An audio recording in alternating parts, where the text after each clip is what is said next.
Eh bien, bonjour à tous, c'est la suite des super montages post-production, les retouches incroyables par After Effects Oui, 2023. dans cette vidéo, on n'a Attendez, pas le laisse-moi temps. finir. Oh merde. Avec Alan Smithy, et Joël, voilà, il s'appelle Joël, je dis. Bah, Et, son frère Jérôme, qui Coupé. est ici, enfin, acteur, réalisateur, producteur, scénariste et perchiste. Et aussi le gars qui amène le cappuccino, j'aime bien sûr préciser. Donc, on est en train de retravailler cette image. Tu peux nous montrer comment c'était au départ? Oui, alors au départ c'était comme ceci. Voilà, avec ce magnifique tableau, mais qui n'a rien à voir avec la série. Ensuite on a intégré ça et avant d'avoir fait le petit retouche c'était comme ça. Voilà, c'est quand même un bon boulot, deux étapes qui ont été plutôt bien gérées par notre expert Alan Smithy. Oui, Hey, mais nice. malgré tout il manque quelque chose, Voilà. je pense. Quelque chose il d'important. En fait t'as une retouche globale, on appelle J'adore ça. les spécialistes, ils ont toujours le petit point de détail qui nous permet d'aller toujours un peu plus Tout à loin. Nous fait. t'écoutons, Alan. Merci Joël, beaucoup. mon frère.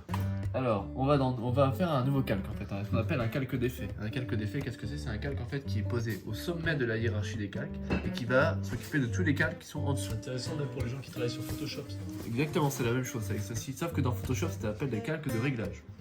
Merci, la petite retouche importante de l'expert. Ouais. Merci l'expert. Car je suis également un expert Photoshop, bien sûr. C'est très bien. Donc, calque d'effet. On va ici, et en fait, ce qui va se passer, c'est qu'on va essayer de faire les retouches. Alors, les retouches colorimétriques, je conseille malgré tout de les faire plutôt dans Premiere ou dans DaVinci.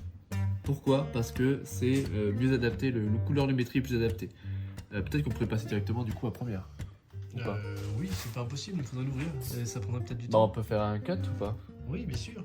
Bah, on fait un cut. Cut. Petite parenthèse là intéressante car on parlait hors caméra, hors tournage, hors caméra bien sûr, Oui.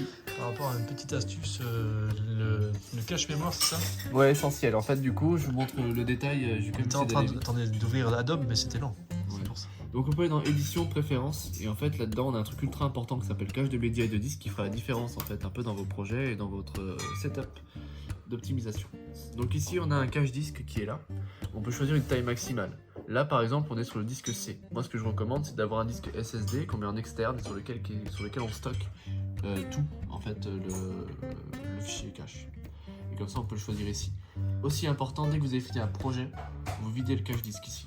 Vous voyez que là, il y a déjà eu 7 Go 8 qui a été fait sur le peu de choses qu'on a fait ici. D'accord, donc ça c'est des choses qui ne servent à rien. C'est-à-dire que si on relance le Ça logiciel. permet en fait d'éviter au logiciel de recalculer. D'accord. C'est pour ça que c'est fluide en fait. D'accord. Par contre si on recommence l'appli, des modifs dessus, ça va recréer ce fichier, c'est ça? Bien sûr, ouais. D'accord, je peux comprendre. Voilà, je suis pris, donc j'ai libéré 8 Go sur le disque. Est-ce que tu as terminé de bosser dessus? Voilà, imaginons, on a fini. Je nettoie la base de données aussi. La base de données, en gros, c'est les conformités des rushs. Voilà. Ça, c'est un des premiers trucs très importants.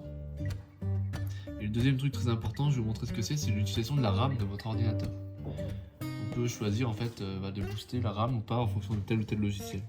Et si jamais l'ordinateur accepte, je vous montre. Tu l'as ouvert ou pas Adobe? Non, il s'est pas lancé. J'ai juste créé le fichier dynamique. D'accord. Attends. À mon avis, tu l'as pas vidé depuis longtemps ce truc. Ok, donc du coup, on a réussi à nettoyer la base de cache, c'est ça. Et je vais vous montrer un autre truc pour pouvoir gérer la RAM en fait. Donc on va dans mémoire et performance ici. Toujours sur After Effects. Ouais, tout à fait. Donc là, par exemple, si jamais j'avais Premiere qui était allumé, qui était ouvert, ce serait allumé ici aussi. Et en fait, là, je vois que j'ai 8 Go de RAM installé sur l'ordinateur. La RAM réservée pour les autres applications autres qu'After Effects sont égales à 2. Si jamais je fais un export d'After Effects, je peux réduire ça au minimum à un 5 et du coup donner un maximum de RAM en fait à After Effects. Si à l'inverse, je veux réduire à minimum la RAM allouée à After Effects, bah, je fais comme ça. Ok, Et ça se répartit du coup. Donc là, je vais remettre à 2 quand même. Histoire 2. Mais ça, c'est un truc très important qui est très pratique. Voilà. Donc, globalement, comment on fait pour faire ça si on le fait dans After Effects, bien sûr?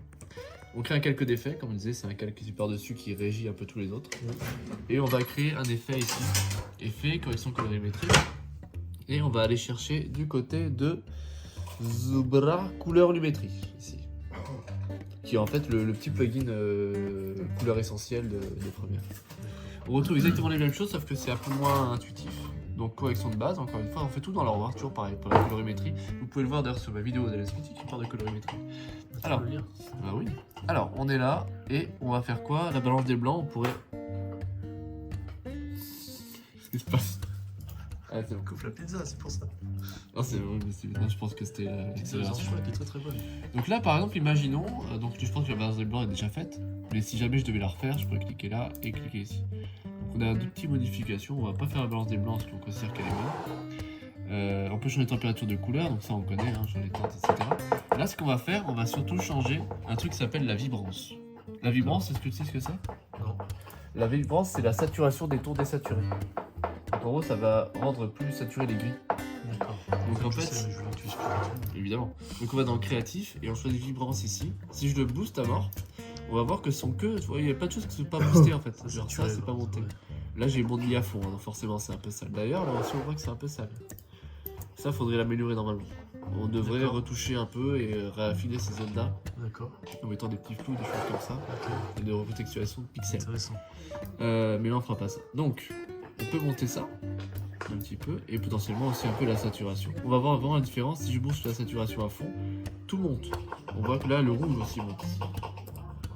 Si je monte la vibrance, vous voyez que le rouge monte très peu. D'accord. On s'est vu la vibrance. Alors, oui, la vibrance, c'est trop bien. Voilà. Donc là, on voit la différence, regardez. On a quand même des choses un peu plus de couleurs, notamment au niveau de ces tons-là. Voilà.